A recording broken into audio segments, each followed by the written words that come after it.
Where are the rest of my gummy cocks? I think Ollie's mum took him. Get in there, you big Oreo! I don't care what you smell!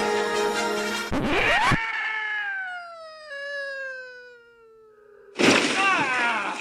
Hello everyone and welcome to episode 2 of the Trash Compactor podcast. So introducing themselves in their very best Arnold Schwarzenegger impressions are our celebrity Chris Wildgoose. Hello, I'm Chris Wildgoose.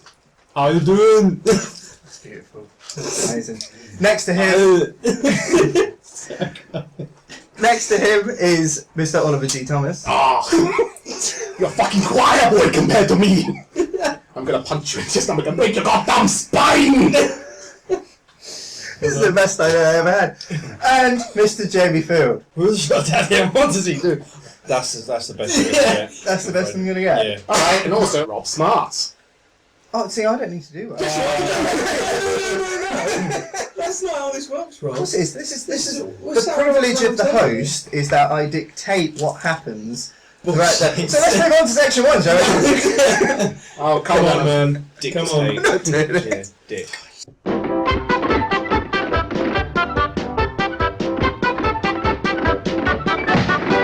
On second thoughts, let's not go to Camelot. It is a silly place. Right. So welcome to the first section then, the round table. We are recording this on the 3rd of January here in the Death Star Trash Compactor. It was a lovely Christmas, I felt, in the Death Star. Yeah. The Empire did very well with decorating things. Yeah. I mean, largely, obviously, we got the scraps of the Christmas dinner, which was, well, not as nice as the full trimmings, but, you know, we live with what we get. Ollie, how was your Christmas? It was alright, yeah. Found a few bones in the corner over there. Did you? Fantastic. What did you get from Space Santa? Space Santa, Santranella, as we like to call it in space. Just a little thing called a PS4. Oh, hey! Welcome to the next generation, my friend. I've ascended to the godly realms of the PS4. Yeah, you can join the exclusive I club. really misheard that. Did you hear? I thought you said a penis for. Well, I can show you my penis. So You went, I got a penis for, and then I thought you were going to say something else. Most listeners don't realise that we actually do this podcast fully naked. So, up until now, all he's done it with pants on, but now he's joined the penis for. Yep, post-op now. So what did you get your penis for? So go on. So you've got yourself a PlayStation 4. What have you been doing with it? Not playing, obviously. What have you been playing? Oh, well, I was playing...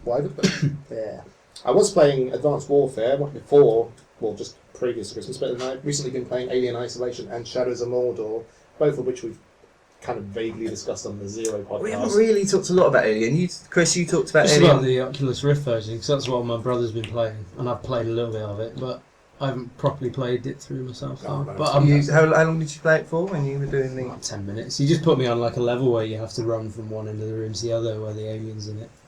And yeah. So do you want to get it? Are you interested I in want to getting get it. It's just I've not had time to get it. Yeah. No, it's fantastic. It's I don't know if you've seen them. I've been kind of trying to get used to the like the share functions in that for PS4. Like just been kind of buggering around with that recently.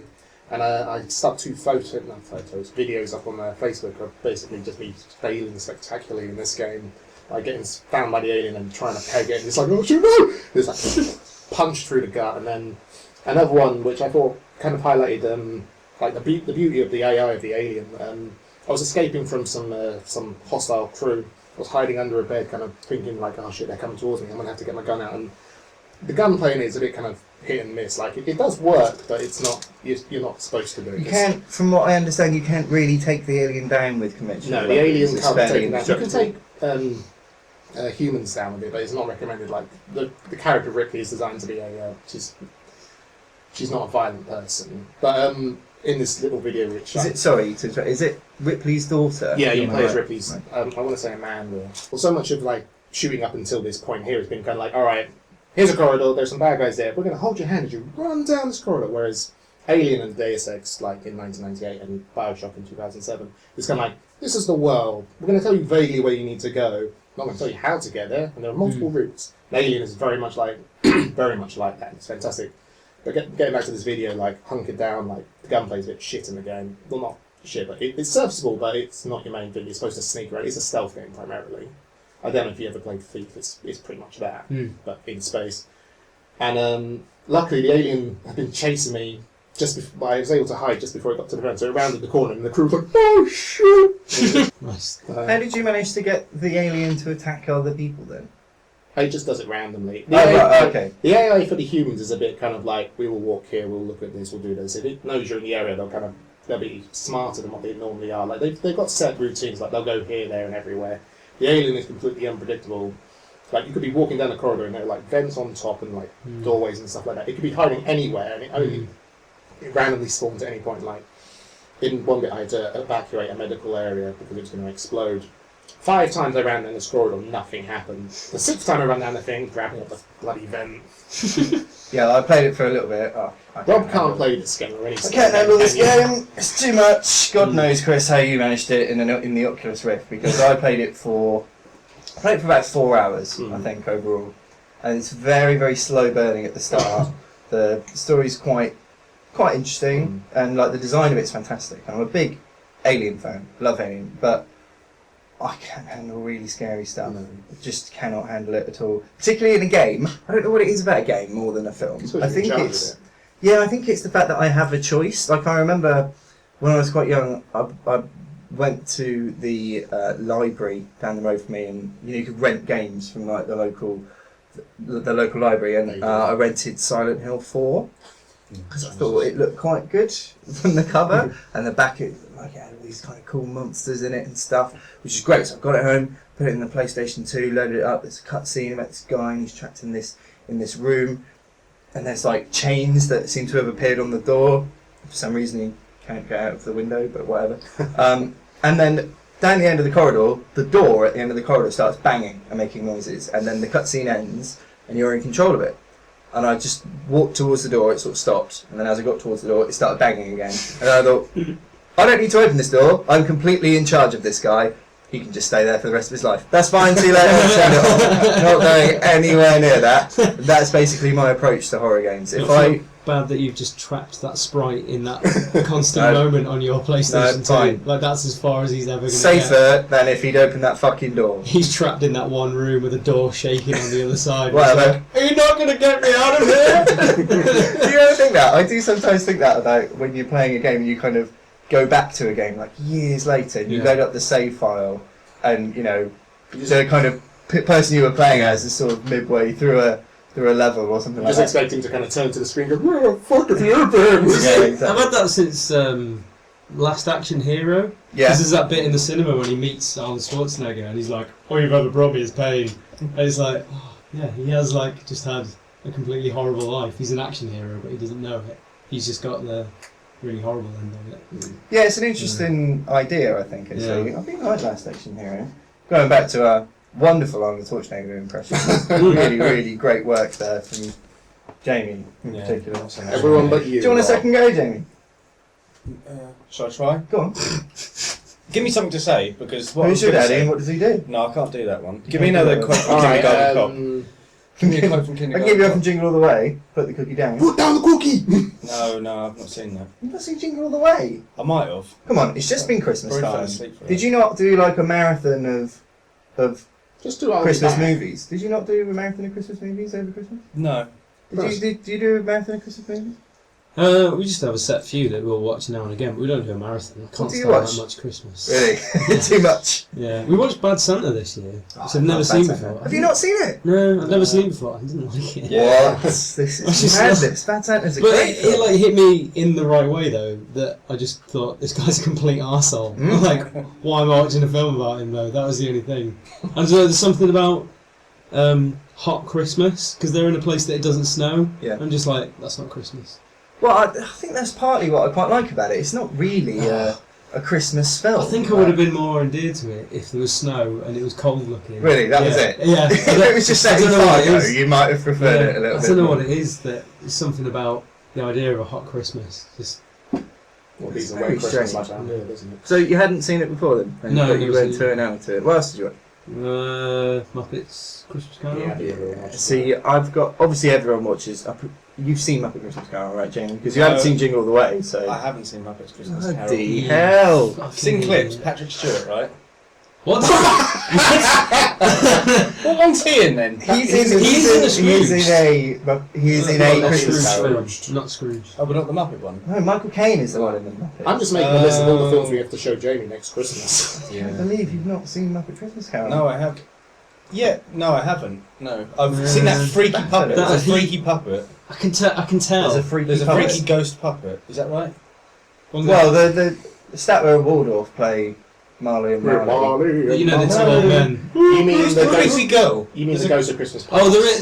The really, Oh, yeah, the she's realistic one. Yeah, that is terrifying. Yeah, that's she all, is quite that's nasty. all I've seen. She's of that not film. as scary as bloody Jim Carrey, like fake Irish voice singing the Ghost of Christmas Past from the Green. Oh, that's weird. That one. I Isn't don't it? I like that one though. Yeah, I remember. I've seen that one. I really like that one. Really? Yeah. You need to watch the Muppets, man. No, Yeah, I you don't. need to watch the Muppets. We Yeah. we Definitely. were discussing this the other day, weren't we? Like, I prefer Sesame Street. If they were going to have a Street Fighter kind of style bust up, Sesame Street all the way.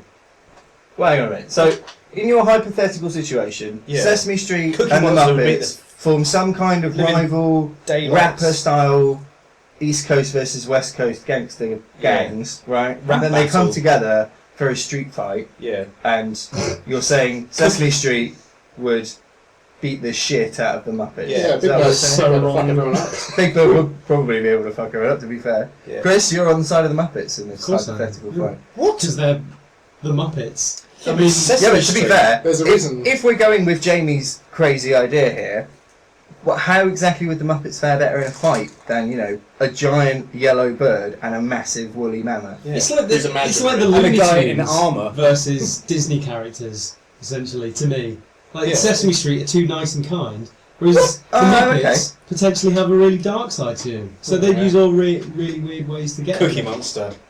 Is an addict at best. Yeah, The exactly. Fraggle Rock, the Fraggles sort of showing up like Anchorman style, like there's different Dark teams. Crystal. Yeah, Dark Crystal and I Lambert don't show up know. as well. David Bowie turns up. Was it? And the dude that lives in the Go back to your garbage talk. can. The dude that lives in the garbage can. Oscar Oscar the Grouch. Grouch. Yeah. He's got armour. He'd play. He has a trash can. Doesn't he have a whole world in his trash can? Yeah, he has ground. Is he? Yeah, he has like a whole universe. I in his used trash to be can. obsessed with him, and I Yeah. do not Yeah, remember I there used to being a really whole like world in his trash It was a can. film like Elmer and Grouchland or something. It was Yeah, like yeah, early yeah. 2000s.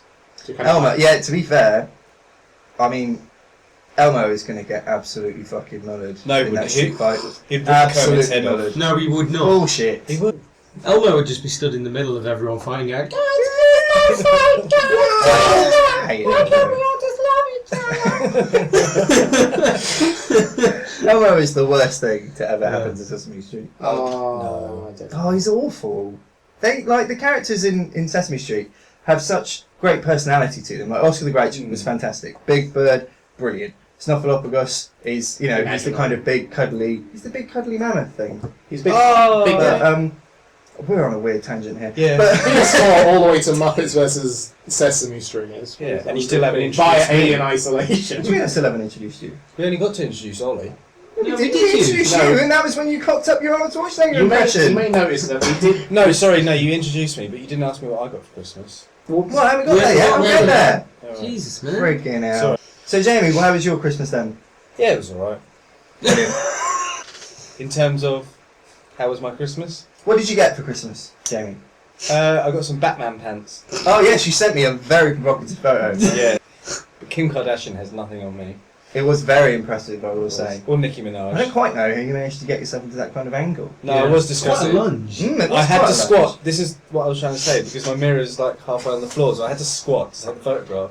So that's why it's quite provocative.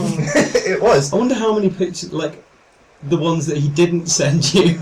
Yeah, exactly. The ones where he let his sacks Take drop one, in between two, his legs 38. and stuff like I that. only took one. You can check my phone. Uh-huh. But Chris, did you get yourself anything from Space Centre? Space Center. I got a quadcopter, which is quite cool.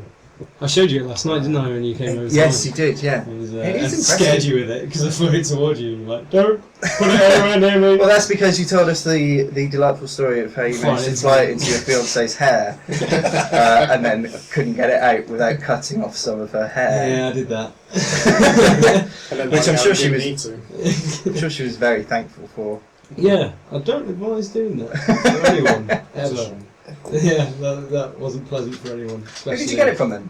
I got it obviously, but like I- normally, sometimes he can act as like an intermediary between other people. Well, I knew a stormtrooper who was disguised as my brother who got me it for Christmas. Very nice. Yeah, and he confessed to me that he actually bought it for my other brother, but then they found out that my other brother was bought a drone for Christmas, you know, like the big professional one.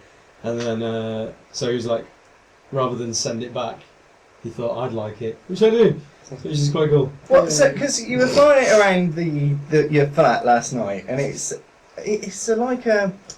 like the old, you know, you used to get radio controlled helicopters. It's basically that, but with 4 rotors. Yeah. What else does it do? Well, mine one has a little camera on it, on its belly, so you can send it up. It also does like tricks and stuff, and one thing I did find interesting was that you were controlling it with an app on your phone. yes. So that might well be how they've managed to kind of create all these sort of drone things that are like a lot cheaper now. You don't need to pay for a complicated control thing because it's done via Bluetooth. You were saying? Yeah, which is annoying because I've got an iPhone 4 and it runs off anything later than iPhone 4S, Right. which is really annoying because there's a new type of Bluetooth that they all have on them now. Yeah, which is good, but it doesn't go very far away though, which I found the other day because we went out with my neighbour's dog across the field and I took the quadcopter with me and I sent it up in the air and then it just started flying off and it had lost signal on the phone and I was just like running after it and feel like, no, come back, and then I had to get underneath it and catch it with the signal again and then bring it down. Oh my god! Yeah, that was quite funny. Almost started an international incident. Yeah. Your brother's massive drone one then, is it like, has it got a camera on it? Yeah, Presumably it's designed for... Yeah, well it's designed like they can use it for loads of stuff, but he got that drone and then they gave him a GoPro camera to go with it. But it doesn't come with it, it comes separately and you get like a fixture to attach it to. How big is it? It's maybe about the size of a laptop maybe. Right. It's quite square, obviously. But it's got like a kind of cone dome kind of top to it. Yeah. That's about maybe just shy, maybe 25 centimetres tall. Right. But when it sets off though, mine sounds like a little herd of bees. Yeah. But when his one goes Herd of off, it bees. sounds like you It sounds like a swarm swarm. of bees. Yeah. It's like, yeah, his one sounds like a, I don't know, like a Hornets. legion. Yeah. You just like Yeah. cracked open about 10 hives and they've all flown out. But, Yeah, yours did have a very disconcerting sound to it. To be fair, it does manage to sort of float steadily in the air Yeah, quite yeah. nicely. We had one of those at work that was filming a few aerial shots or whatever, and yeah, it does sound like there's a big swarm of bees. You can constantly hear, and you're like turning your head looking for it, especially if you don't know where it's coming from or anything like that. Or you're terrified of bees. Well, it was quite funny because the woman that was flying it and guiding it, she was using her iPad to control it all and everything, and she was looking at the camera. She had, I think, the same one as your brother's got, Oh. and she lowered it down and we looked at it and it was covered in blood. It was like splattered with loads of blood. And we were like, what the hell? Like that. Flies. And we looked at the screen and there was loads of bugs around it, and the propellers on the top have chopped up all these bugs and just like sprayed all their guts Oh over this my white machine. God. Propellers are lethal on it. Yeah, they Like, are. when my brother first turned his one up, it just raised up and flew into him and he put his arm up and it cut his arm and left a massive bruise on it. I mean, I don't think my brother bruises easily, and he just had this massive gash in his arm and then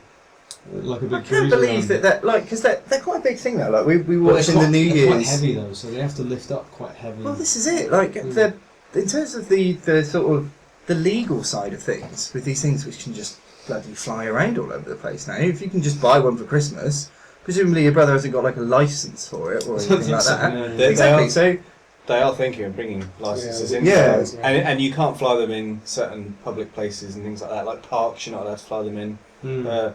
So yeah, I think they are bringing in like licenses. because there was one when we were watching the New Year's celebrations. You noticed when there was all the fireworks going off around the Millennium Eye. There's like you sort of noticed, didn't you? That there was a thing with a green light Yeah. on, and then it would cut to the footage clearly from the drone, and they had a very, very good quality, like broadcast quality camera on there. It's quite impressive. Yeah, So it's a really good idea, but Yeah, because Amazon famously said that they were actually thinking of using them to deliver packages and stuff, and I don't know how feasible it is. They seem like they were very much, this is not us taking the piss. Like, this is actually how an well idea. that would go down in, say, a kind of poorer area, Well, or yeah, something exactly. like that, where Yeah. there's just, you know, like terraced houses and stuff, where they're all just in a line. You just see a really expensive quadcopter coming down. Yeah. It'd be like Interstellar, where they go and nick the Oh, thing going down. Look, you'll see kids out there with tennis rackets trying to knock bloody things down. Yeah, or just throw there's a rocks at big, it. yeah, there's a big Amazon package going on. It's about the same shape as a PS4. I'm not going to wait for it to drop into my neighbour's garden. I'm going to get out there with a net. Maybe they thought about that kind of thing though. Maybe they were only thinking, you know, of using little drones like yours, Chris, to deliver small, lightweight packages. Yeah, maybe. But then, I mean, can they go a particularly long distance? Like, have they got like a battery? life? Probably, yeah. Like I think it depends. Maybe they'd be like satellite. The military stuff or something grade ones like that, probably where they go go off for a few GPS or hours. something. Maybe. Yeah, maybe. Yeah. It's interesting. Very, very strange things. The Really. future is here. Yeah, very, very odd indeed. But one thing that I did want to mention was something that all of us went to see at the cinema over the Christmas period, which was something. Is it seasonal? It's got Jesus in The it. Bible. Sort Yeah. of. But actually, it Yeah. doesn't. It's all set before Jesus, isn't it? But it's got. God and shit. Yeah, it's got. We went to go and watch. God and shit. God in that film was a really little douche. Yeah, he's not nice, is he? So we went to go and watch Exodus. And we had, I think, some fairly mixed feelings about it. Jamie, what did you feel about Exodus? Well, I fell asleep through the most interesting. Surprise, Apparently, surprise. yeah. Moses. What was the Part most of the Red interesting Sea. bit to you? Probably the first. We're saying that, yeah, the first 10 minutes I loved because it was proper Ridley Scott like battles and. It was stuff effectively like the start of Gladiator, Yeah, wasn't pretty it? much. Pretty much, yeah. So I love that. And then it kind of dragged a hell of a lot for me. But it was pretty much, I don't know, just seeing Christian Bale be Christian Bale. Yeah, That's you what I basically enjoyed. wanted to go and I wanted see to go because Batman yeah. Moses. didn't you? Yeah, because Did you actually enjoy the film then? Because you came out, yeah, exactly. That was pretty much your reaction. I was fairly positive. I about it. went into that film with no expectations, and I came out mildly entertained. Mildly entertained. It's the best way to describe. Well, no, it wasn't bad. There are certain bits I like I liked the epic Ridley Scott fight thing at the beginning, and then the film just kind of like, oh, we've got that out of the way, now let's have some talking, which will never stop until we get to about the third act, and then action. Yeah, no, I really liked it. I mean, I didn't think it was a perfect film, but I did enjoy it though. It was just a big, epic story. And like one of the main things I really liked about it, which you said you didn't like, and I heard that Yeah, you didn't this like was about it, was interesting. the romance. I mean, we came out of it, and Jamie, you'd fallen asleep, and Ollie, you were fairly underwhelmed. But well, I thought it was. I was fairly pleased. I mean, I went in having heard not really a lot of positive stuff about it. I've read the Empire review, which actually was quite really liked good. it. Yeah. And I think actually I went into a film, enjoyed it, wasn't bored throughout the whole thing. It had some issues, certainly. Good plagues. I mean, that was really the highlight. Plagues were great. awesome. Really good plagues. But they were really underused for considering it was the Moses story. it was to make them look like they were realistic, wasn't it? It wasn't just Yeah, like, like- and then the hand of God smote them down. It was kind of like plausible ways it could happen. How are they underused? Like they were just brushed over quite quickly. Well, Well, they 20 needed to get minutes. through like 12 of them. Do you know who I would reckon would do a much better job of directing it? I just thought Mel Gibson. Whoa! I don't know if putting Mel Gibson, the man who I don't know if we can say this, who hates the Hebrews. We did- It's a very fair point. That would actually be the worst person. Yeah. Which have seen Passion of the Christ. We hate Jews, basically. Yeah, I forgot about that bit. But his style and his way of storytelling. Before he went mad. No, I think You're just basing this entirely off Braveheart, right? Because you're a massive Braveheart fan. No, yes, I How do you am. feel about The Patriot? Love the Of Patreon. course you do. I like Of course you do, Jamie. Love it. It's got the Joker in it and Mel Gibson. It's got the Joker and Mad Max. It also has must be Red great. Albert in it, but we don't sing his praises all day, do we? Good lord. I mean, in terms of other stuff that you watched over, did anyone watch anything else? Because I saw Paddington finally, Oh, I which is didn't see absolutely Paddington. fantastic. Amazing. Yeah, I would thoroughly recommend Paddington to anyone, not just families and kids. It's a terrifically made, Mary Poppins level great little funny, clever, interesting, very weird film, which I thought was fantastic. Chris? See The Hobbit. Oh yeah. That was like, Yeah. I won't even get started on The Hobbit, otherwise this entire podcast will go on forever. Well, it was good, like, because they've traditionally come out just before Christmas or just around Christmas. Yeah. The Lord of the Rings film, so that was a good sort of tradition. It's sad that it'll be the last like Middle Earth film at Christmas time. Yeah, I mean the most frustrating thing for me is that I felt very similar to it that I did when I first saw Desolation of Smaug, which was, it's good, I'm slightly disappointed because I feel like the pacing is off in certain places and stuff like that. The extended edition will be better. And then the extended edition, Desolation of Smaug, is an absolute masterpiece. That's so good. And so I felt very similar about Battle of the Five Armies.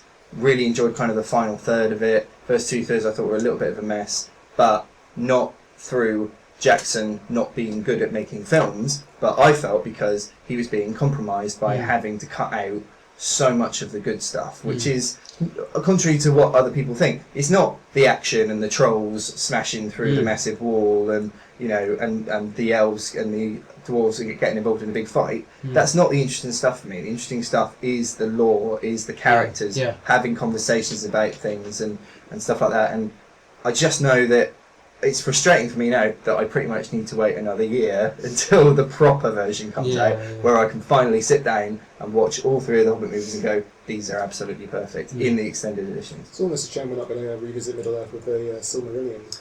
Yeah, that will literally never ever happen. Do you not think that will happen? No, the Tolkien estate famously isn't happy with... Oh yeah, because they're not allowed to... I was reading about the Blue Wizards, and they're not allowed to name the Blue Wizards in the film because they haven't got the rights to the because they're named in the Silmarillion. Yeah. And so there's the bit where he says, there's the 2 Blue Wizards, do you know I've quite forgotten their names? And if you because I kind of knew that going in, and I was in the cinema and I went, ha! So I completely knew why that was. Everyone else was like, what is he talking about? That's not that good a joke. But it is interesting because, the Tolkien estate, from what I understand, it's not that they don't like the film adaptations and what Peter Jackson has done. I think it's that Christopher Tolkien in particular doesn't like the kind of commodification that has happened with Middle-earth and with his father's stories. He very much sees them as a work of literature and a work of art. And his kind of scholarly writings on them. I mean, the Silmarillion, we wouldn't have the Silmarillion if it weren't down to Christopher Tolkien's work, gathering together all of his father's papers and stuff from all over the place, and all of the other work that's ever come out. Because in Tolkien's lifetime, he only ever published The Hobbit and The Lord of the Rings. Everything else that has come out, and there's a lot of other stuff, has been from Christopher Tolkien, gathering together his writings, changing some of it, editing it, rewriting certain sections, filling in the gaps in order to make coherent stories. I mean, and the thing is with the Silmarillion is basically a series of short stories and myths and legends about the beginnings of Middle-earth, and it's all about the gods and how the world's created, and then it's the early legends of the First Age involving the elves and the creation of the races. And so, like, one thing I find really interesting about the stories in Silmarillion is that actually Sauron, the Dark Lord of all Middle-earth, is actually not Dark Lord of all Middle-earth. Morgoth is Dark Lord of all Middle-earth, and Sauron is Morgoth's servant. And Morgoth has been banished into the kind of netherworld, and he will eventually come back at the end of the Fourth Age, which is the age that starts at the end of the Ring. And so, having read Silmarillion, you're like, oh, this that kind of changes the whole thing. He's not actually the Dark Lord of Middle-earth, and there's so much extra depth and interesting stuff to go within that you could flesh out to create a whole other series of films, but they will never ever give it those rights because they're really, really unhappy with it, which is such a shame because I think they're amazing. I'd be fine if Peter Jackson just made nothing but Middle-earth movies just forever. It would be brilliant. Okay, so shall we move on to our next section? A new section, indeed. A new section. Ooh. Hear that, Jamie? Yeah. Lucas had never intended to use the on-set vocal performance of David Prowse. Start tearing this ship apart piece by piece until you find those tapes. Find the passengers of this vessel. I want them alive. So here we are in a brand new section of the Trash Compactor. It's very shiny. It's rather different to some of the other sections because this one Well, it's not just us chatting about absolute nothing for ages. This one is actually based around some facts around particular films that we have all gone off, fully researched. I don't know about you guys. I went to the British Library. I took out some books on my one. It was quite a trek, to be honest, to get down to the British Library from the trash compactor on board the Death Star. But I wanted to go the extra mile for the podcast. And I think we're going to start off with Mr. Christian Marcus over there. Chris, first of all, what is your film that you're going to present us with some fascinating, little-known factoids about? Well, I didn't know what to go with, but Are you Googling it now? No. I'm not you, Jamie. I came prepared. I came prepared because somebody slipped a note under my door with all these strange facts on it. So I didn't know... Often spies. I didn't pick the one that I was going for, but I'm apparently going for 7. So 7, David Fincher's spy David movie Fincher's 7. Yeah. Starring Brad Pitt and Morgan Freeman and famously, secretly, Kevin Spacey. I've never seen that film. Have you not seen? Oh my god! What's it called? Possible spoilers for Jamie. Jesus! Yeah, one of them's the big spoiler. 7. 7. Yeah. Madness. Okay, well, you're about to find out some fascinating factoids about Wicked. 7. Okay. Well, Jamie hasn't seen it, so this one's going to be a massive spoiler. But the head in the box was actually one of the film crew. It did actually have a real head in it, and it was one of the film crew. It was actually David Fincher's own head. And if they took it out of the box, you'd see that they had lipstick on it and a little blonde bob to make it look more like Gwyneth Paltrow. The original script had a strange dwarf woman as part of the forensics team, appearing in every one of the cleanups after a murder, and she hurled foul language and abuse at Somerset and Mills when they came in the room. That is interesting. That's Fascinating she didn't make the final cut. Yes. Well, she was in the script. They didn't film it. Oh, I she see. was supposed to be in Probably for the best. Who would have played her? Holly's mum. Moving swiftly on. Number 3. In the filming of 7, Pitt fell through a car window. His wounds were so bad he had to have his arm removed and replaced with a cybernetic custom-fitting arm. And since he now has this arm, he can now punch through solid iron blocks, volcanic rock, and he can also crush a child's skull. And he's shown... I've seen the videos as well. The last one in particular. No, they did a test on Oprah where he did all those things. What, he crushed Oprah's skull? No, weren't you listening? A kid's skull. Oh, Oprah's skull is far too strong for even Brad Not a Pitt's new boy. cybernetic arm. Oh wait, no, it's the wrong No, little kid. Oh, man. Interesting. Maybe a boy. Oliver, Yes. Oliver, sir, what facts about what particular film are you going to grace this week? Sorry. I swam around in the trash can and I found an old copy of Tim Burton's Batman. On Interesting. VHS, nevertheless. We're full of VHS down here. So I popped that in and obviously I found an old Macintosh computer as well and did some research on that as well. Very good. So I found 3 facts. Not 1 fact or 2 facts or 5 facts, but thrice facts. 3 facts. Right. Fact the first. Go ahead. During the production of the film, they were testing out all different types of makeup for the Joker character, played by the fantastic Jack Nicholson. However, the first batch they tried had a nasty side effect. Right. It kind of bleached his skin white for quite some time. So when you see him white in the film, he's literally white. To the fact where they couldn't figure out how to fix it until 2 films later. The 2 follow-up films from that, if you look very carefully at the creases in his face, you can still see the white from the original Joker. Very interesting. So face they paint. had to put actual flesh-coloured makeup over his face, Much like they do in the in the following film. 2 films. Yeah. Much like they do in the film. Yeah. So Interesting. they peached him up. Or they bleached him up, really. And then they had to peach him, as you say. Amazing. Peach They peached him up. That's beautiful. Okay, right. So that sounds fairly plausible. Your second fact for My us, then, second Oliver. fact is, during production, the original Batsuit with old Michael Keaton in was so stiff that they had to Vaseline the inside of it so they could actually get him to move. But this was, unfortunately, they had to do this prior to finding out that, unfortunately, it was so tight that his nipples fell off. Where are his nipples now? In a jar on the mantelpiece. Whose mantelpiece? Michael Keaton. Michael Keaton's, presumably. You couldn't give away. You look at them in sorrow. Chris, if your Sadly. nipples fell off inside a Batman suit, would you keep them in a jar on the mantelpiece, I'd or would you probably hand them glue to them the back director?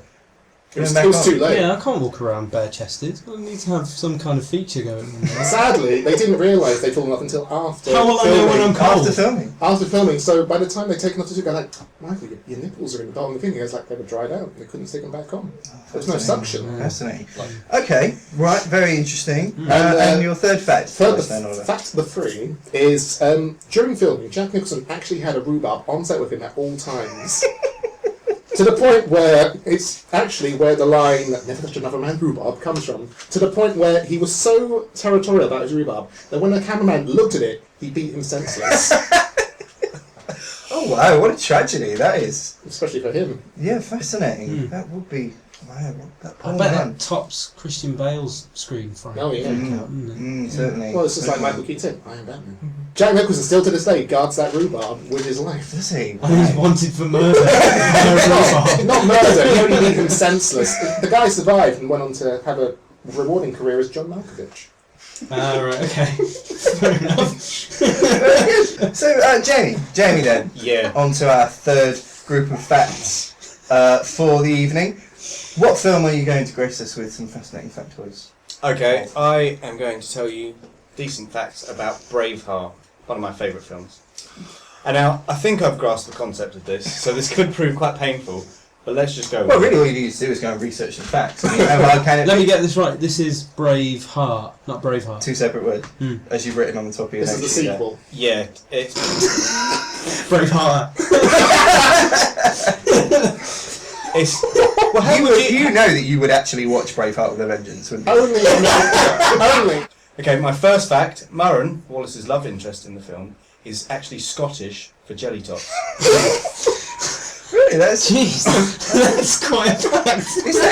Is there a reason why Mel Gibson decided to go with that particular ancient name? Yeah, because it's not actually, Braveheart's prone to the fact that it's not actually quite relatable to the history. I see. So he decided to kind of run with that. You just like the sound in the name. He just not loved knowing this- that it actually referred to. Yeah, because there's ancient- loads of people ancient behind him Celts going, favourite. "Hey, would you pass me the Murrens?" Mel Gibson wasn't quite sure what they were about until he turned around and they were passing the Murren tots around. So, Murren tots. Murren actually means jelly, not tots. Yeah, sorry, I mixed that up. Yeah. So Murren is in fact Scottish for jelly. So that's my first fact. That is truly fascinating. truly fascinating, Jamie. I can't wait to hear your second one. Okay, my second fact is during filming, because the prosthetic team wasn't around, for the execution at the end of the film, sorry for the spoiler, but yeah, in fact, 12 chickens, 3 donkeys, 24 horses, 1 pig and a pigeon were killed to use as the entrails for William Wallace's intestines. I mean, I guess now you point it out, actually, you could probably spot the pigeon entrails in there. Well, you can spot the horses, definitely. Can you? Yeah, because that midget just keeps pulling those entrails out for hours and hours and hours. There's a lot of horse intestines in there. Okay, alright then. And your third fact for us then, Jamie. My third fact. Well, I've got quite a few. I might run through all of them, but we'll go for the third one. Sean Connery was going to be cast as Longshanks in the film until he was told that he had to cough. Because obviously Longshanks in the film has pneumonia or something like that. Well, obviously, that's a fair point, because I mean, famously Connery never coughs. He never coughs on He has a screen. phobia of it, I heard. Refuses to do so. He does, because in Indiana Jones, part of his agreement was that he would have Benadryl. Benadryl. He would have Benadryl on tap. Would he? Yeah. That's part of Sean Connery's rider. Yeah, because he didn't want to cough. Fascinating phobia of coughing from Sean Connery. There. What would a Think Sean, about it. What would a Think Sean about it. what would a Sean Connery cough sound like?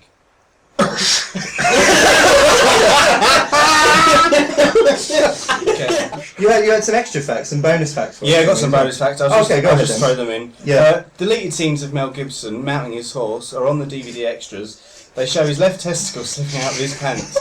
Contrary to belief, hang on. Yeah, contrary to belief, he told audiences that they actually went full Scottish. but in fact he didn't. He was wearing pants. That's disappointing. Yeah. So that's quite an interesting fact. That is an interesting fact. Did you have a final one? Yeah, and the last one, the character Philip, you know the guy that Longshanks throws out the castle window? Yep. Yeah. They weren't actually going to throw him out the window, but it wasn't until that they looked at his IMDb and found out that the actor was actually in Heartbeat. So they thought, fuck you, get off set. Okay, well, I guess it's over. I guess it's over to me then. Yes, sorry. I have to go after fucking Jamie. Let's be round it out because this will be good after the Arnold Schwarzenegger thing at the beginning. Right. Okay. So, my facts then, as I say, I did go to the British Library to do some fairly in-depth research for these. Yeah. Let me guess, what film? No problem. Jamie, what do you think? What film do you think I may have come up with some very, very difficult to find facts about? Fast and Furious, Tokyo Drift. You are right. It's Fast and Furious. No, it's not. It's Jurassic Park, my favourite film. And some of these facts actually I kind of knew beforehand, and I just needed to cross-check them against some of the other sources out there. So my first one then, very famously during the credits of Jurassic Park, one of the main credited roles is for a man called Phil Tippett, who is credited as Dinosaur Supervisor, who was hired as Dinosaur Supervisor for the film, but that was actually a promotion for him because previously he was... laughing at my own joke. Oh, okay. It was actually a promotion for Phil because previously he was, in his old position, he was Dinosaur Line Manager. Right. So it was actually a step up for him from Dinosaur Line Manager. He started off as Dinosaur Data Inputter and then began working up the ranks to Dinosaur Team Manager, Dinosaur Line Manager, and then obviously Dinosaur Supervisor, which got him his big break in Jurassic Park. Yeah. The second one then. For Christmas I got a special edition DVD, very special edition DVD. It's quite a rare one actually that you can only get from. It's got Park Jurajski on the front of the thing. I think it must be from Poland. And one of the special features in there, I was surprised to find, was I thought it was very good because I got it for Christmas, and so I thought it was fantastic. It was a seasonal themed extra in which all of the dinosaurs are actually wearing Christmas jumpers throughout the entire film, and Hammond is in fact played by Santa Claus.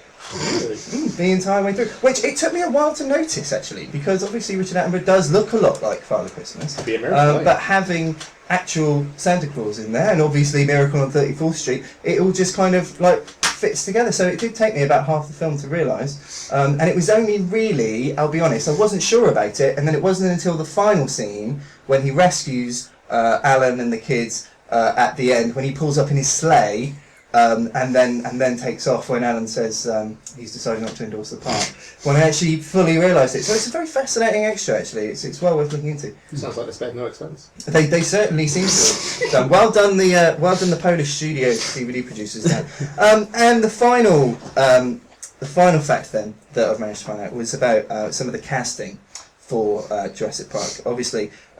That famously it has some fantastic actors in there, and obviously they managed to cast some very very talented dinosaur performers in the actual film. Very very little known fact actually is that the Tyrannosaurus Rex part was originally going to go to Barney the giant purple dinosaur, but he was considered far too scary for the younger children. Ah, yeah, that would be. Yeah. Fascinating. So, an education for us all there, I think, about Maybe particularly education. brave space heart. Yeah, I learned a lot. I feel like I'm going to leave this room a better man. What I know. Stronger. Fantastic. So, maybe we should move on to our second new section of the podcast. See you in a second. Admiral, we have enemy ships in Sector 47. It's a trap! So up next then is one of our new sections where we are going to be living up to our name of the Trash Compactor podcast by beginning the first in hopefully a long line of terrible, terrible, trashy movies as part of our Bad Film Club. We all like pirates, right? Love pirates. Yeah. We all like ice in our drinks. Yeah. Depending on the drink, to be honest. Depending on the drink, yeah, in fact, nice bit of But that may have ruined your intro. kind of a little bit. So, I take ice, I take these pirates, I mash them together. Do you know what I get? A messy pirate. The messy pirate. But I also get a slush pirate. A slush pirate. Just someone who's frozen to death, probably. But I also get the 1984 classic known as Ice Pirates. Pirate. This week we were charged with watching the God. Well, I say God awful. I really enjoyed it. I don't know if the others enjoyed it as much as I enjoyed it. But Ice Pirates, which, as I said, is a 1984. Let's be honest, Star Wars on Ice rip. Very much a Star Wars. Star Wars on Ice, yeah. Star Wars on Ice, yeah. Star Wars on Ice via The Princess Bride. Slash It was. I was trying to think of the film that it reminded me of. But it also stars two actors I can't remember, but it also stars Angelica Houston and Ron Perlman of So, Everyone Loves Ron Perlman. It's Star Wars on Ice, Yes. starring Morticia Adams, Hellboy, and Robert Sloth from the Ulrich. Goonies. Yeah, he's in it as a pure joy. And it's a. The only way I can describe this film is it's racism on ice. With Star Wars. There were some fairly racist comments. Really bad. going Like, on. I thought they were like Incredibly bad. blatant, but like kind of making fun. Like, you know, Blazing Saddles kind of makes fun of racism. Yeah, but I don't think it was in the same. Oh, do you really? Yeah, I thought it was kind of intentionally. Ooh, that's them being Below the racist. belt. Interesting. What? Just for the benefit of 90%, well, probably more actually. 100% of our listeners who have never watched Ice Pirates. What's the plot? Basically, the plot is we're in a galaxy where water is the most precious commodity in the universe, not on Earth. Well, Well, I suppose on Earth. literally the entire plot is they try to get to Earth, but Yeah. it's not a precious commodity. And basically, water's pretty much gone, so they have to transport water via ice across the galaxy to feed millions, and as such, there are pirates. Are in this film, ice pirates. And Who are trying to steal the ice. who are trying to steal the ice. themselves. Yeah, it's kind of very like they're the kind of anti-hero smugglers versus the kind of the galactic empire who are a bunch of douchebags. Who are like, this is our rights, you can't have it. There's a princess, there are robots, like really crude toilet humor robots for some reason. And there's a black guy whose afro gets huge at one point, which was hilarious. It gets huge and white. And white is a Well, big come on, snowball. yeah. But we'll get It back to that later on. Yeah. What did you think of the beginning? Well, I mean, it started very much like a kind of Star Warsy thing, because they're basically the first scene is them invading Well, like a that's- space station, isn't Yeah. it? A credit roll, doesn't it? It has like a Star Wars script. Well, not like a Star Wars. Yeah, it's like it a has credit. text coming up explaining this is the setup for the galaxy. There's not enough water and everything is ice. I mean, so it starts off they're kind of raiding this space station with a load of ice on it, and then the first thing they do is bash down a door and there's an alien having a shit. Yeah, and they all That's pass pretty on. much the tone of this Yeah, entire film. yeah, Like yeah, it's sort yeah. of trying to have fun, and then it does something really weird, and you're like, oh, I don't quite know what they were going for there. It's very strange. It was very strange. Yeah. It's a very strange beginning, and then they kind of go through the ship and then find Princess. a princess kept in a tube full of cigarette smoke. Vaporware. To get to her, they climbed a ladder that was from home base. Yeah, that bit was amazing. They were literally. Did you notice that? No, I didn't. Inside, when they're kind of creeping around inside the space station, there's like different like walkways on these different levels, and there's pipes and stuff. And then they get spotted by one of the robots, and then you see the robot climbing up to their level, and he's literally on just a standard DIY builder's ladder, which pretty much still has like the safety label on the side. And like, It was amazing. one of the crew footing it at the bottom. Exactly. But it had the bit where they rescue the princess. Like Like really they. rescue her, they kidnap her. Really, Well, don't they lift open the thing, and one of them I'll like leave likes this to look for at later. her. Yeah, and someone says, "Oh, we'll leave this for later," and then he makes a rape joke. Yeah, It's like, yeah. Isn't this because the whole setup up to that point? It had a pooing alien and some like jolly sort of adventurous music. And I thought, oh, it's like a kids thing. It's like a kind of cheap knockoff, kind of like Masters of the 1980s, Universe yeah, almost. yeah. You know, cheapo Star Wars knockoff. And then he goes, "Oh, what happened to all the raping and pillaging?" And I was like, is there going to be raping and pillaging in this film? I really don't know if I want to watch this. That was Yeah, I like think a that was pirate the whole code, though, thing. isn't it? I guess. Still. But not that I'm condoning that. Well, the feel of the film is very like steampunky in a kind of way. Like everyone's dressed like It they're had knights. quite Renaissance like pirate dress. Well, and then the bad guys are all kind of It like just looked like knights they'd and stuff like raided that. a Costume round the shop. corner costume shop. Because Adamant's the dressing room. stormtroopers were dressed as knights, weren't they? Yeah, that's and why they're yeah. literally dressed in very ridiculous, cliched pirate outfits. Yeah. At one point, Ron Perlman is wearing the old blue and white striped tight T-shirt. Bandana across the forehead. One guy's wearing the adamant sort of big jacket Prince Charming. thing. The point during the sex scene, the main guy's wearing the Mills and Boon sort of, white wraparound shirt that shows off most of his chest. It was a very, very strange production design in it. Yeah. But yeah, because then it goes a bit weird. Like, They get captured. They get captured. They get captured. They go through processing. They go through the castration machine. Yeah, Which is because a bit like, "Oh, I don't like so the this." Empire castrate all of their prisoners Yeah. in order to make them into slaves, who Robot are slaves. weirdly white. White-haired, high-speaking men. On Yeah, like weird eunuchs It's like, wearing they're white asking them wigs. how their outfits fit. So they end up on this conveyor belt, don't they? Then in the Empire Hold-Up, I guess it would be, they kind of get fake castrated, turn into the eunuch robot people, and then the princess goes, "You gotta come with me so we can go to the plot." Yeah, it's very strange. Again, they were on the thing, and I thought, I don't quite know what this is aimed at. Like the tone of the thing. They're It's on very this like conveyor Hunger belt. Games, do you think? Like that world that they end up on, and they're serving all the people. I thought it was very what's it? Dystopian. The Pan Am. Panem. Yeah. With the I thought it was very capital, with much the like people wearing ridiculous things because they're all super rich. Yeah. And I guess Hunger Games has the slaves who've had their tongues torn out. Yeah, maybe she stole the idea from Ice maybe Pirates. she's oddly seen Ice Pirates. Pirates. Seminal classic. Everyone should see Ice Pirates.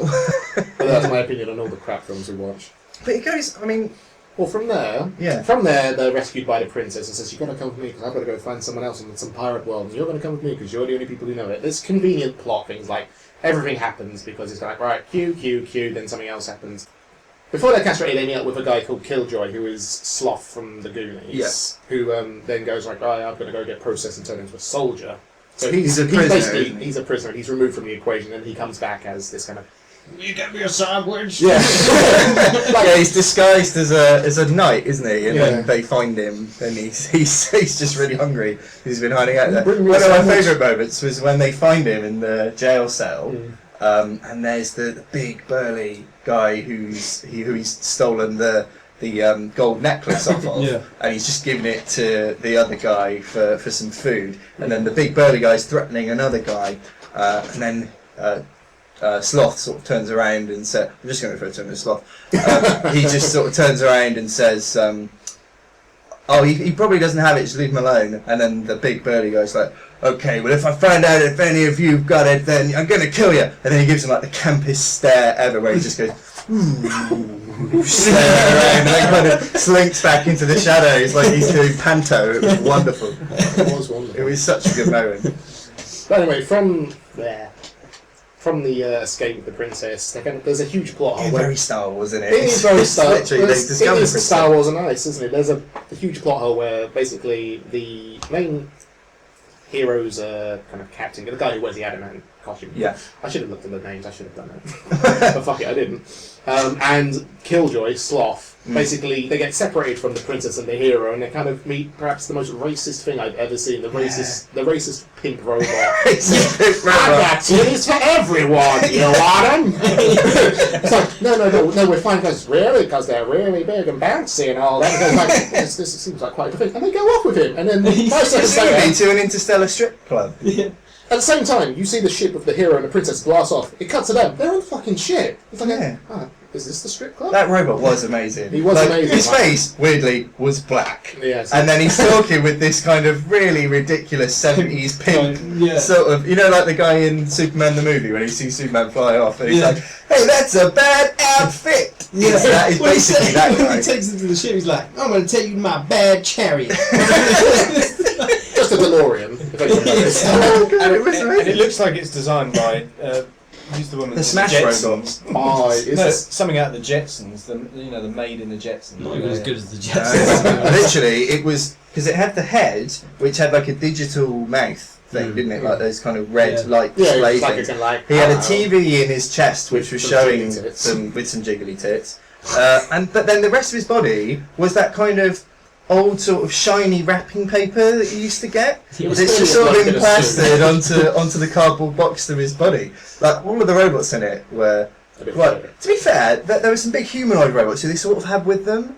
Like they had 2 sidekick robots, Yeah. but they kept kind of drifting in and out, and they sort of looked the same. And God knows what they were. But then every now and then there'd be like a little white one, which again looked rather like the Smash robots from the old Smash TV adverts. And there's various points where they get destroyed or run over, and I don't know how those robots work because there is nothing in them at all. They are just completely empty, like plastic waste paper bins. Probably what they're made Basically. from. Yeah, there was a waste bin robot, wasn't it? With Yeah, a tongue. Eating. Oh yeah, they're one of the ones that they have just goes around just eating all their rubbish. Yeah. It's very, very peculiar.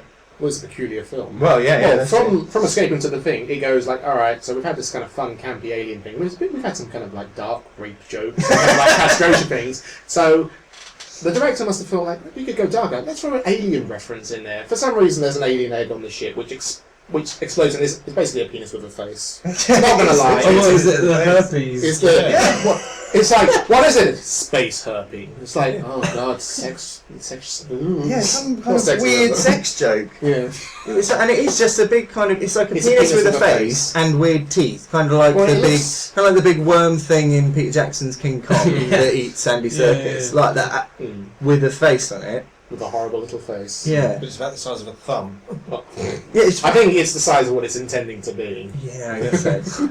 But you're right, like it's just kind of thrown in as almost like a reference. Like they just go, it's just there, and then it dies at the end of the Just film. slips over the table, doesn't it? And then every runs now and away. again throughout the film, Well, no, you see there's- it run Yeah, every now and around. then it will just come up again. It comes into the film twice. Once where it hatches from the egg, and then one which is, to be honest, it's an aliens the meal thing from the first Alien film reference, where he goes like cuts into the thing with a big cane. Oh, yeah, It's he's like Ron cooked Perlman like a- turns out to be this pirate super cook. Right. So from the first Alien reference, we go to which is essentially Tortuga in space. Yeah, they go to basically Tortuga, don't they? With the greatest parrot in the world, as Jamie will now say. I'm like, yeah, there was a parrot that they had purposely plucked It certainly looked like that. and stuck it on this guy's shoulder. It had feathers just on its face. This Wow. poor little parrot. It looked like a parrot's head stuck on a chicken's, like a plucked roast chicken's Yeah, it body. looked horrible. Yeah. This is also the You were second. getting really freaked out by it. This is also the second instance where racism plays really quite Quite a large part. Quite a large part. The guy with the parrot. We obviously can't say the word because it is incredibly offensive. Oh, But yeah. he just turns up and say, "What was the quote?" No, well, there was another guy who... There's a guy who you... Jamie, you quite like the design of him. Like, Yeah, I did. He looked like a cool bounty hunter. Yeah, there's a kind of cool bounty hunter, piratey looking dude who's got like a visor, like a cool hat and stuff. The guy with And he the shows up in huge like a kind of pretty badass trench coat, and he's got like a... Is he the same guy with the big sword who has Yeah, the he's fight with the- Angelica he's the Houston and claymore. cuts her Yeah. bra off? Yeah, Yes. I think so. Okay. Yeah, yeah, yeah. Well, he shows up, and the kind of cast of the space pirate ship kind of walk past him, and he calls one of them the M word, and then the guy with the plucked parrot on his shoulder sort of looks at him, and he's like, "No, I didn't mean you." Isn't he? He's black, isn't he? Who is? The guy with the parrot on his shoulder. Yeah, the guy who said He's Yeah. very. Yeah. But again, is it like I don't know if that's It was a alright. bit weird because I looked up because I was working while I was Yeah. watching it, and I looked up and I was like, "Did you just say?" It's very again because like Yeah. you were saying, it's kind of maybe you're thinking it's maybe humour level is almost like Blazing Saddles sort of. Well, there's the bit when they're apparently castrated and stuff near the beginning, and the woman says, "Oh, we'll take the black guy home because he'll match the wallpaper." Whoa! I did like that joke. That It came was from a pretty- simpler time, a very racist time, apparently. That's Yeah. awful. But the end, the black guy makes when he makes the black robot, and Yeah. he's like, Yeah. "Oh, you painted him black," and he's like, "Yeah, because he's perfect." Yeah. So from the horrible racism part there, we kind of go to basically Tatooine. Well, there's a small joke where basically the anti-hero gets the princess to go like, "You should go and talk to that guy so we can get to the next plot point." And when she goes over and talks to him, it turns out it's her, she wants to fuck you. And then it's the Toad Woman. Oh yeah, the Really Toad good Woman with wearing the that. lovely green blouse. From there we meet basically Old Ben. with Yeah, a he's catapult, effectively Ben with Kenobi. perhaps, as Jamie will say, the greatest scene in his entire life. Oh, there's two little donkeys. There's two like miniature donkeys, and two little piglets. So just on this random desert planet where there's no water, so I don't know how they're. And dogs, poor dogs. Yeah, and little ducklings and ducks. Yeah, they're poor ducks. It's completely Living on a random. planet with no water. And there's stuffed little What are those Gophers. things? Yeah, gophers. Stuffed little gophers popping out holes everywhere. It's like, Yeah, That that was old- weird, wasn't it? Old Ben's trying to kill his catapult. yeah. But just these two little random donkeys, and they're so cute, and then the two little piglets, and then all of a sudden they're just Space sidekicks. Monkey show up as Yeah. well. Oh yeah, no, the guy whose face is cut basically goes, "I'm back for revenge, bitch." However, Angelica Houston's not even there, so why he's attacking? Sorry. Well, no, I was going to say it goes very Mad Max there. He is Yeah. really mad. They turn up in like what looks like wacky races. Yeah, with really cars. kitted out, Yeah, sort of. made of cardboard boxes Mm. and. He doesn't have a really The good fight big- where someone loses their hat though, and it's like, oh shit, you saw? There's like it's got this weird sort of skull on the front, Mm. doesn't it? Like it's. From here we escape. There's a guy who loses his hat, and everyone kind of stops during the fight to look I at don't remember that. You don't remember that? I remember the It's guy the, guy, losing his it's the big Viking guy who basically swings his axe around to kill. Oh, yeah. To kill it. He kills one of his crew on the ship, and at the same time his hat falls off.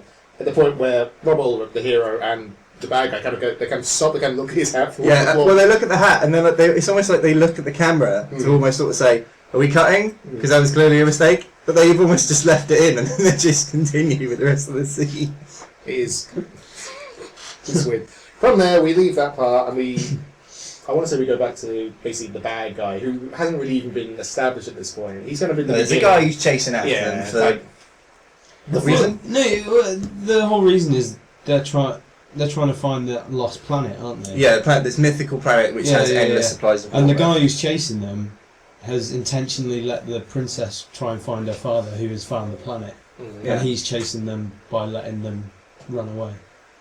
So, because don't they then go to They go from there to a kind find of weird missed planet, don't they? yeah, don't they then go and find Barry Humphries, Very. the guy with the head? Oh god, this is the missed planet. They go Yeah, to a missed which- planet where there's like all women. I apart from thought one. this part was very well suited to Oliver. Yeah. All his notes on his thing just says, "Me if I ruled a planet." So yeah, they find Barry Humphries, as you say, who's just. He's basically the Goblin King. Yeah, he is from the essentially, Hobbit. yeah. What have we got here? Spies, assassins! Amazon ladies. Yeah, just like. Yeah, I it's don't need, there was no costume, just like, alright, we need all the women in basically nothing. bikinis. Yeah. And we'll have a big fat guy with a huge Jew throat, the greatest glasses in the world. They sitting were on a amazing throne. NHS glasses, I thought. Yeah. Fantastic bit of costume. And he had design. an owl sitting next to him. And there was With a a lizard little- and an owl for no reason. And So he was they- just like Henry VIII, wasn't he? He had like a kind of like Like a tunic. But Mm. no, No, yeah. he did, because he sat on the throne, isn't he? And he is dressed in that kind of Henry VIII type way. It's very well. It's the entire costumes, and it's kind of like higgledy piggledy, really, isn't it? Yeah, like I say, it's like they just raided the local Yeah. costume shop. And then So- his head gets chopped off. Well, he was essentially just a head. But then it wasn't turns out he's actually just a head. Mm. So they keep bringing him along for like comic relief. Yeah, they kind of feel like the robots are already working. Let's keep this guy on because he's clearly hilarious. There was one particular bit where one guy kind of took the guy's head Sloth away. did.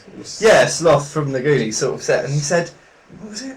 I can't remember." He was like, I always wanted to I get- always wanted some head. No, he said, well, that was it. I thought he said, I always wanted to get some head. But actually he Get a said, head. I always wanted to get a head, and then walked off with it.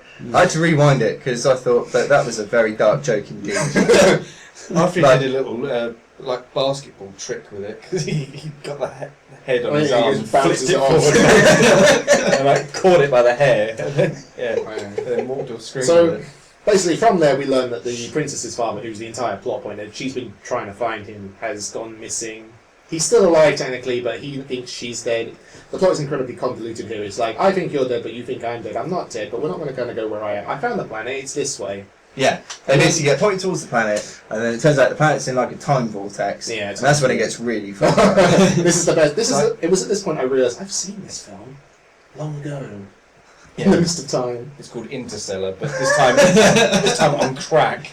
Best kind of crack. Right, so what's the relation to Interstellar then?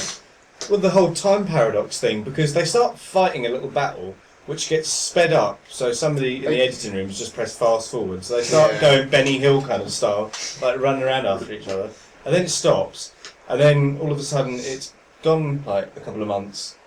Basically, Well, it comes They back to start them, growing and then beards. they've grown a beard, and then it's sort of explained, took me ages to get my head around this, that it's all taking place because of relativity, and they're in a time vortex or Every second is whatever. basically a Wait, day. you've missed out a bit actually, Oh, have I? which relates to it. Is between that, there's a love scene between Oh god, yes. the main We're character. gonna let Jamie explain this because Jamie basically found the biggest plot point in the entire film, or plot hole, I will say. Jamie. Yeah, so the love scene, the sex scene, should I say? Yeah, so it's the main pirate captain and the princess have it off. Yeah, they It's start the having it off. Boons and Mill bit, Yeah. basically. Mills and Boone. I can't How get it can you right. never get this right? What's that? Earlier on, he called it Bills and Moon. So they're having it off, but they're having it off in this environmental simulator. Yeah, it's like a Environmental pod, environmental Yeah. pod, isn't it?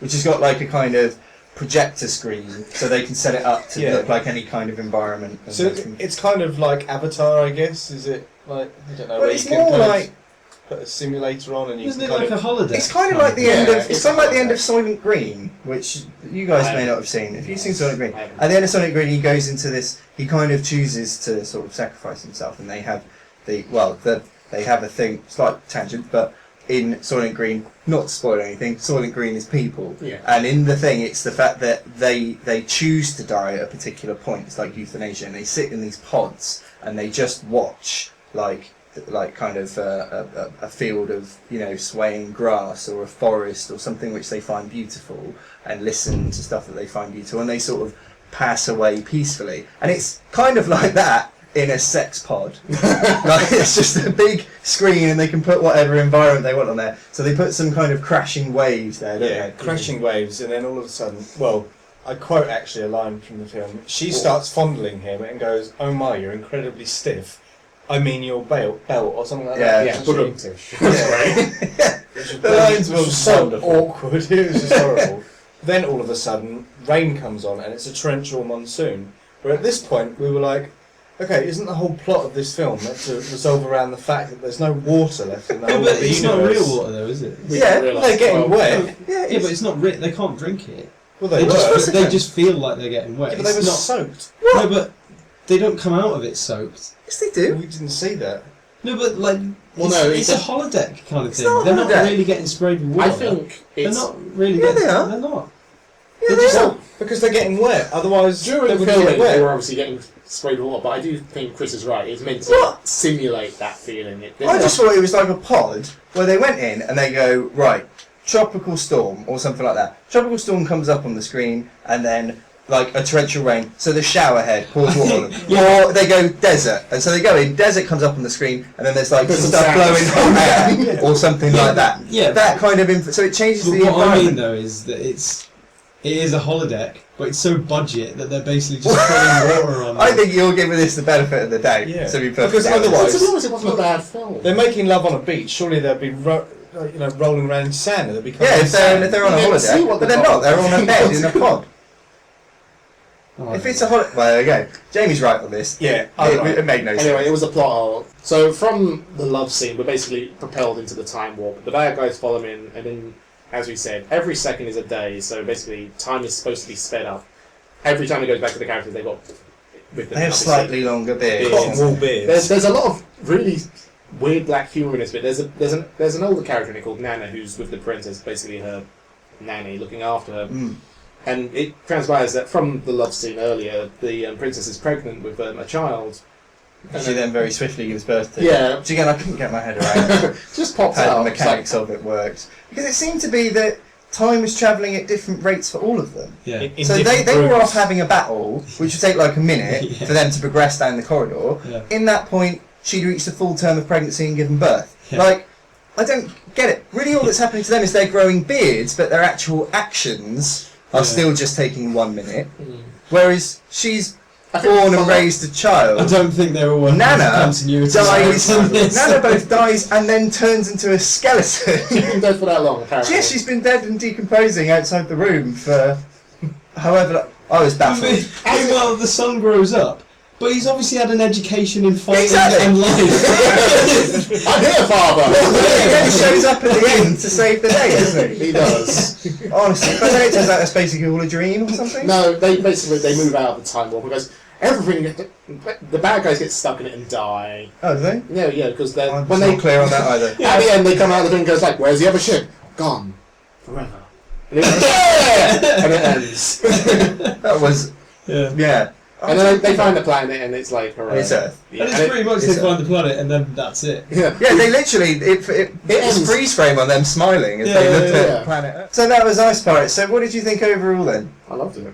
Yeah, you did love it. Giving I it- could tell 20 minutes in, I was like, Ollie, it's going to be his new favourite film, it's going to be the new Well, Star Crash. no, nothing will ever be the new Star Crash. It will. This- You know, when I this- go home tonight, you are going to steal that film off I've me already stolen it. and watch it Well, when you go to bed tonight. no, I won't. Mostly because it didn't have a line in it which I can instantly quote. There was no Whoa, Imperial whoa, March. whoa, whoa, whoa. There are plenty of quotable lines in it, I think. A lot of racist ones. I don't- to be A honest, lot of I can't racist say. ones. A lot of racist ones. Well, again, possibly not racist, but questionable. Very At questionable. least, I don't think in anyone would today's write those lines standards. these days. No. So, what would you rate it? I If would you had to rate it, I would with rate the, it 3 ice cubes out of a glass of Star. Jamie, what would you rate it? A dribble of water. No ice cubes. Not impressed, huh, Jamie? No. Would you not at least give a couple of ice cubes for the space donkeys? Oh, for the little space and the piglets. piglets. Yeah, And the okay. piglets. Okay, it gets one It ice was cube. interminable watching this film with Jamie. Yeah. We're watching them with both. Ollie basically giggling with glee like a little schoolgirl because he was so enjoying this absolute fantastic. nonsense. And Jamie, again acting like a little schoolgirl because there were some cutesy little fluffy animals on the screen.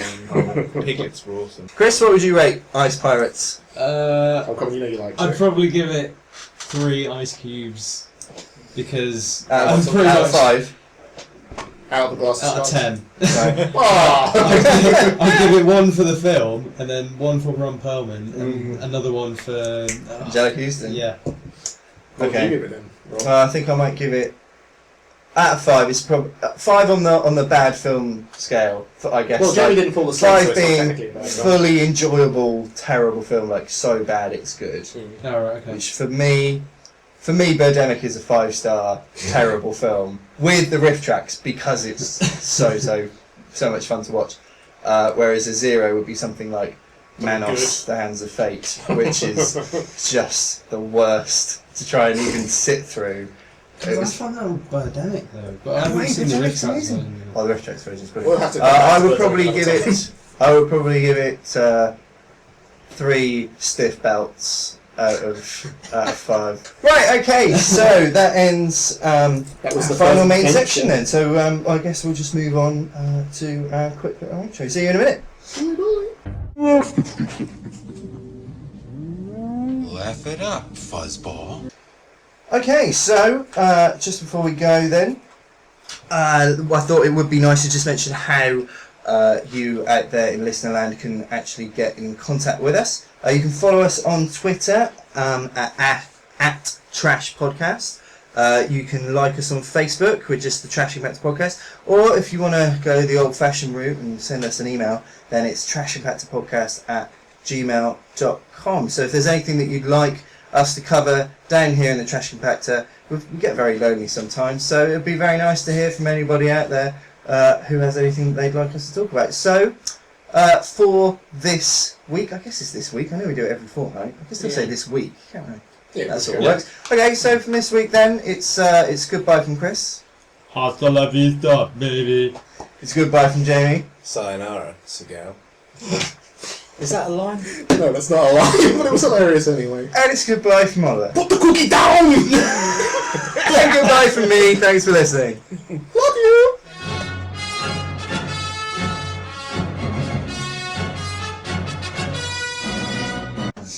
Jamie, do you have your facts? Because No, I don't, because, yeah, this is what I was meant to say. I think it's a text. What? I've been at work all day. You literally had to think of something. That was your entire fucking job.